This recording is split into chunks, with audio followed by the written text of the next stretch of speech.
40 ಕೋಟಿ ಜನಸಂಖ್ಯೆ ಐತಿ. ಒಂದೇ ಒಂದು ಚಿನ್ನದ ಪದಕ ಗೆದ್ವಿ ಅಂತಂದ್ರೆ ದೊಡ್ಡ ಸೆನ್ಸೇಷನ್ ಕ್ರಿಯೇಟ್ ಆಗತ್ತೆ. ಯಾಕಂದ್ರೆ ನಮ್ಮ ಮಕ್ಕಳಿಗೆ ನಾವ್ ಏನ್ ಕಲ್ಸಾಕತ್ತೀವಿ ಅಂತಂದ್ರೆ ರೀಲ್ಸ್ ಮಾಡೋದ ಕಲ್ಸಾಕತ್ತೀವಿ. ಬರೇ ಯಾವ್ದಾರ ಒಂದು ಸಿನಿಮಾ ಹಾಡು ಬಂತು ಅಂತ ಚಲೋ ಪಟ್ಟಿ ಮಾಡೋದ ಕುಣಿ ಅಂತ ಹಚ್ಚೋದದು. ರೀಲ್ಸ್ ಮಾಡೋದನ್ನ ಹೇಳ್ಕೊಡ್ಬೇಡ್ರಿ, ಬದುಕಿನ ರೂಲ್ಸ್ ಗಳನ್ನ ಹೇಳಿಕೊಡ್ಬೇಕು ಮಕ್ಕಳಿಗೆ. ಬದುಕಿನ ರೂಲ್ಸ್ ಗಳನ್ನ ಹೇಳಿಕೊಟ್ರೆ ನಿಮ್ಮ ಮಕ್ಕಳು ಸತ್ಪ್ರಜೆಗಳಾಕಾರ. ಅವಾಗ ಬದುಕು ಸುಂದರ ಆಗಕ್ಕೆ ಸಾಧ್ಯ ಐತಿ. ಏನನ್ನು ಹೇಳಿಕೊಡ್ಬೇಕು ಮಕ್ಕಳಿಗೆ?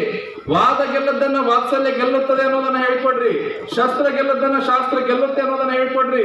ದ್ವೇಷ ಗೆಲ್ಲದನ್ನ ಪ್ರೀತಿ ಗೆಲ್ಲುತ್ತೆ ಅನ್ನೋದನ್ನ ಹೇಳ್ಕೊಡ್ರಿ. ಹಂಚಿಕೊಂಡು ಉಣ್ಣಬೇಕು ಅನ್ನೋದನ್ನ ಹೇಳ್ಕೊಡ್ರಿ. ಅನ್ನವನ್ನ ಕೆಡಿಸಬೇಡ ಅನ್ನೋದನ್ನ ಹೇಳ್ಕೊಡ್ರಿ. ನಿನ್ನ ಕೆಲಸವನ್ನ ನೀನೇ ಮಾಡು ಅನ್ನೋದನ್ನ ಹೇಳ್ಕೊಡ್ರಿ. ಹಿರಿಯರು ಕಂಡ್ರೆ ತಲೆಬಾಗೋದನ್ನ ಹೇಳ್ಕೊಡ್ರಿ.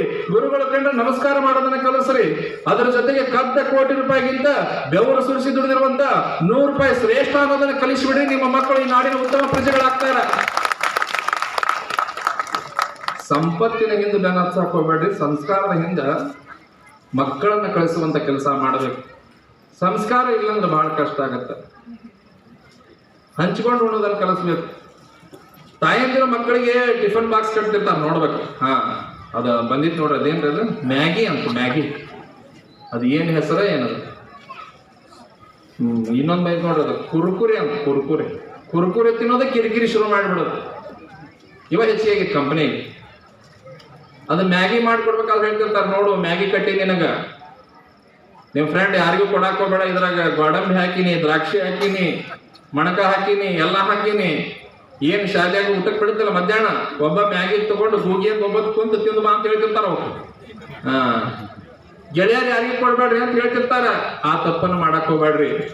ಇವತ್ತು ಗೆಳೆಯರನ್ನ ಬಿಟ್ಟು ಮ್ಯಾಗಿ ತಿನ್ನಂತವ ನಾಳೆ ನಿಮ್ಮನ್ನ ಮದುವೆ ಆದ್ಮೇಲೆ ಹೊಡೆದ್ ಹೊರಗೆ ಹಾಕಿ ಗಂಟೆ ಜೊತೆ ಹೋಳಿಗೆ ಹೊಡಿತಾನ. ಯಾಕ? ನೀವು ಕಲಸೋದನ್ನ ಕಲಿಸಿರಿ. ಬೇವಿನ ಬೀಜವನ್ನು ಬಿತ್ತಿ ನಾವು ಮಾವಿನ ಹಣ್ಣಿನ ನಿರೀಕ್ಷೆಯನ್ನ ಮಾಡಕ್ ಹೋಗ್ಬಾರ್ದು. ಬಹಳ ಮಂದಿ ಹೇಳ್ತಿರ್ತಾರ, ನಮ್ಮ ಮಕ್ಕಳು ವಿವೇಕಾನಂದ ಆದಂಗ ಆಗ್ಬೇಕು, ನಮ್ಮ ಮಕ್ಕಳು ಕಲಾಂ ಆದಂಗ ಆಗ್ಬೇಕು, ನಮ್ಮ ಮಕ್ಕಳು ಸಂಗೊಳ್ಳಿ ರಾಯಣ್ಣ ಆದಂಗ ಆಗ್ಬೇಕು.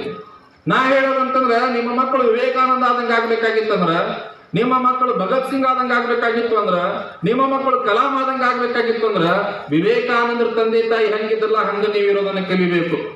ಭಗತ್ ಸಿಂಗ್ರ ತಂದೆ ತಾಯಿ ಹೆಂಗಿದ್ರಲ್ಲ ಹಂಗಿರೋದನ್ನ ಕಲಿಬೇಕು. ನಾವು ವೀರಪ್ಪನಾಗಿ ಅವ್ರಿಗೆ ವಿವೇಕಾನಂದ ಆಗೋದ್ರೆ ಎಲ್ಲಿ ಆಗೋದ್ರ? ಹೌದು, ಆಗಕ್ಕೆ ಸಾಧ್ಯ ಇಲ್ಲ. ಸಂಸ್ಕಾರದ ಮಾತುಗಳನ್ನ ಆಡೋದಕ್ಕೆ ಕಲಿಸ್ಬೇಕು. ಸಂಸ್ಕಾರ ಇಲ್ಲಾರ್ದ ಮಾತು ಬಾಳಿ ಚಿತ್ತಿರ್ತಾವ. ಒಬ್ಬಿದ್ದಂತ ಮನೆ ಬಿಟ್ಟು ಅಳಗಾಡ್ತಿದ್ದಿಲ್ಲ ನಾವು.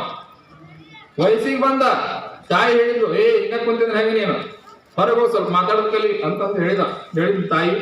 ಆಯ್ತು ಅಂತ ಬೆಳಿಗ್ಗೆ ರೆಡಿ ಆಗಿ ಹೊರಟವ. ಎದಕ್ಕ? ಮಾತಾಡೋದು ಕಲಿಯಾಕ ಹೊಂಟಾನವ. ಕಲಿಯಾಕ ಹೊಂಟಾನ. ಒಬ್ಬ ಹೆಣ್ಮಗಳು ಒಂದ್ 4 ಮಕ್ಕಳ ತಗೊಂಡು ಕೈಯಾಗಿ ಹಿಡ್ಕೊಂಡು ಅಕ್ಕಿ ಹೊಂಟಿದ್ಲು.